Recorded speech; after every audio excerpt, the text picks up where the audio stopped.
छात्रों, आज हम एक नए शीर्षक को लेकर उपस्थित हुए हैं, जिसका नाम है ध्वनि विज्ञान। आज हम ध्वनि विज्ञान के विषय में जानेंगे कि आखिर ध्वनि विज्ञान क्या होता है। ध्वनि के अध्ययन से संबद्ध शास्त्र या विज्ञान के लिए आज प्रमुखता से फोनेटिक्स और फोनोलॉजी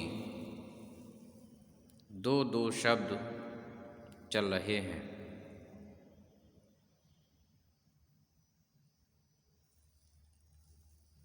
इन दोनों शब्दों का संबंध ग्रीक शब्द फोन से है, जिसका अर्थ ध्वनि है। टिक्स और लॉजी का प्रयोग विज्ञान के समानार्थी के रूप में होता रहा है। इस प्रकार दोनों ही एक प्रकार से ध्वनि के विज्ञान हैं, किंतु प्रयोग की दृष्टि से इनमें थोड़ा अंतर अवश्य है। फोनेटिक्स में हम सामान्य रूप से ध्वनि की परिभाषा,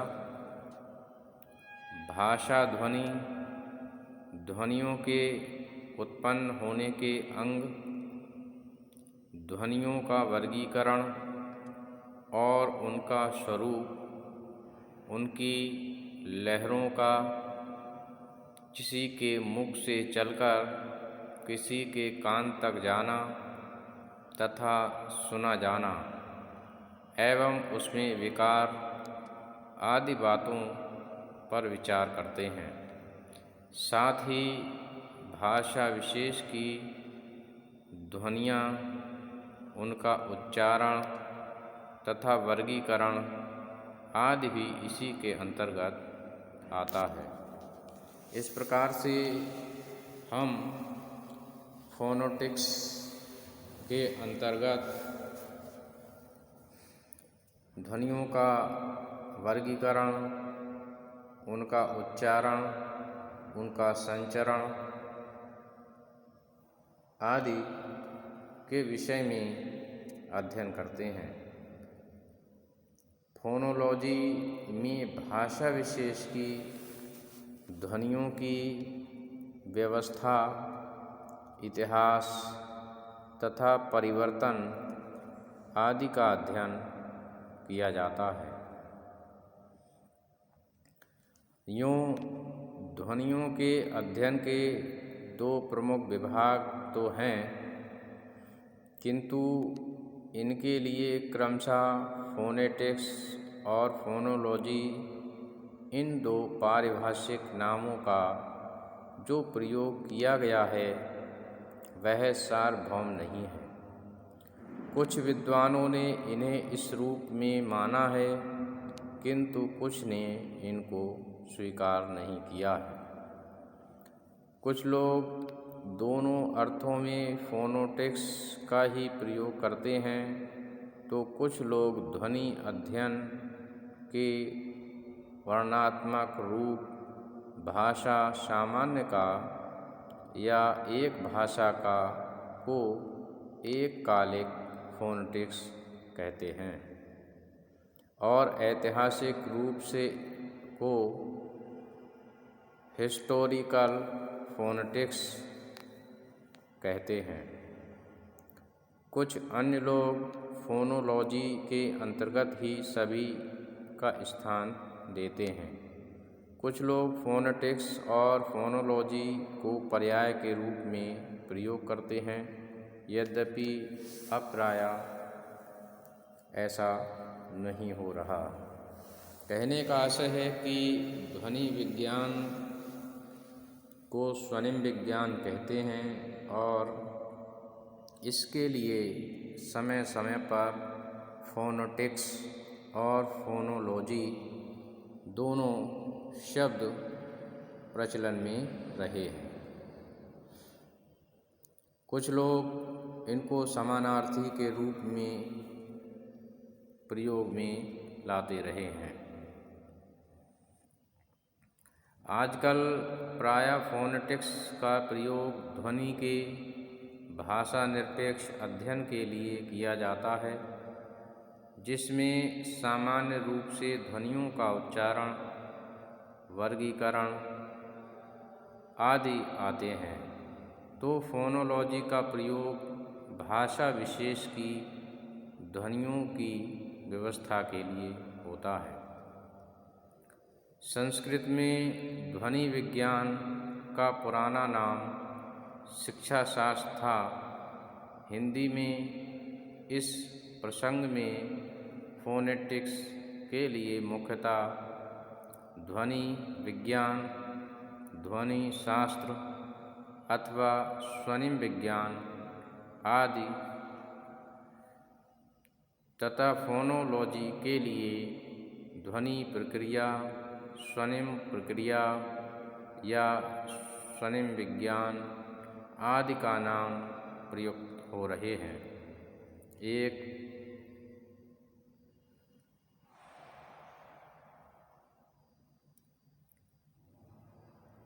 परकता की एक रूपता की दृष्टि से फोनेटिक्स के लिए ध्वनि विज्ञान या स्वनिम विज्ञान और फोनोलॉजी के लिए ध्वनि प्रक्रिया, स्वनिम प्रक्रिया या स्वनिम विज्ञान का प्रयोग किया जा रहा है। इस प्रकार हम देखते हैं कि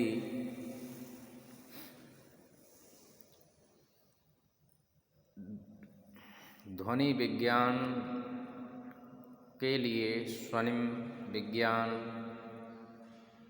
और ध्वनि प्रक्रिया आदि का प्रयोग होता रहा है। विशेषकर फोनेटिक्स के लिए विज्ञान शब्द का प्रयोग हुआ है और फोनोलॉजी के लिए प्रक्रिया का। यद्यपि ये दोनों ही शब्द एक दूसरे के पूरक के रूप में काम करते हैं। इसके बाद अब हम देखते हैं कि ध्वनि के अध्ययन के कितने आधार हैं, इसको जानने का प्रयास करेंगे। ध्वनि के अध्ययन के मुख्य रूप से 3 आधार हैं। पहला आधार है उच्चारण, दूसरा आधार है प्रसरण और तीसरा आधार है श्रवण अर्थात सुनना। इसी आधार पर स्वनिम विज्ञान की मुख्यतः 3 शाखाएं मानी जाती हैं।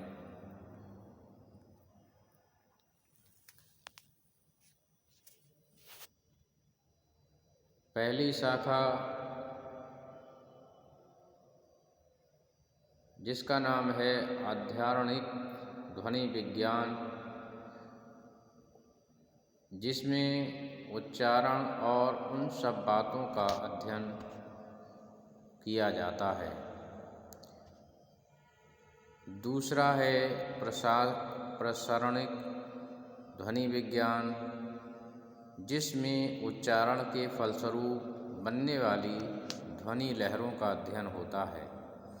इस अध्ययन में प्रायः कॉमोग्राफ, स्पेक्ट्रोग्राफ, ऑसिलोग्राफ आदि यंत्रों की सहायता ली जाती है।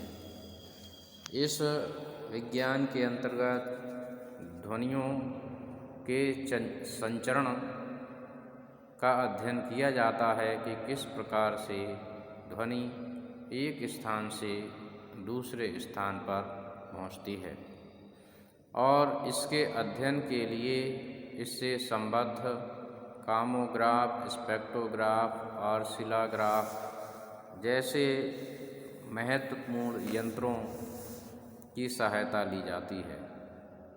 उसके बाद तीसरा विज्ञान है प्राणविक विज्ञान। इसमें ध्वनियों के सुने जाने का अध्ययन होता है।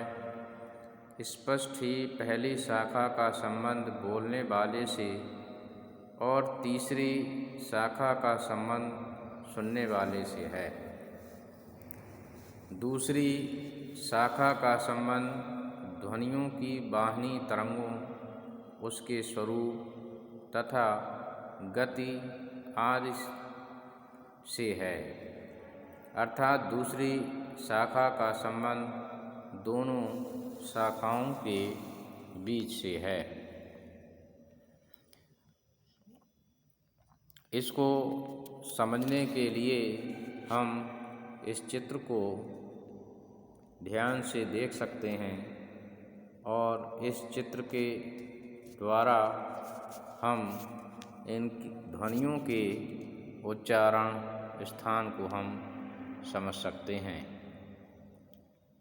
इसमें ध्वनियाँ बाह्य ओष्ठ, अंतः ओष्ठ, दंत, वत्स्य, तालव्य, मृदु तालव्य, ग्रसनी, श्वास, उपजीव्य, जिह्वा मूल्य, पश्चपृष्ठीय, अग्रपृष्ठीय, जिह्वा प्राणीय, जिह्वा ग्रीव जैसे अनेक उच्चारण स्थान देखने को मिलते हैं, जिनके माध्यम से ध्वनियों का उच्चारण किया जाता है। तो इस प्रकार से हम देखते हैं कि ध्वनि विज्ञान को फोनेटिक्स और फोनोलॉजी शब्दों का प्रयोग होता रहा है, और दोनों ही शब्द एक दूसरे के पूरक के रूप में काम करते रहे हैं, और कभी कभी तो पर्यायवाची के रूप में भी प्रयुक्त हुए हैं। दूसरी बात, हमने ध्वनियों के अध्ययन के लिए 3 आधार देखे, जिसमें एक बोलने वाला, दूसरा सुनने वाला और तीसरा ध्वनियों का संचरण। इस आधार पर 3 शाखाओं का अध्ययन किया और हमने इन ध्वनियों के उच्चारण स्थान को देखा। तो मैं समझता हूँ छात्रों कि आपने इसको समझा होगा। धन्यवाद।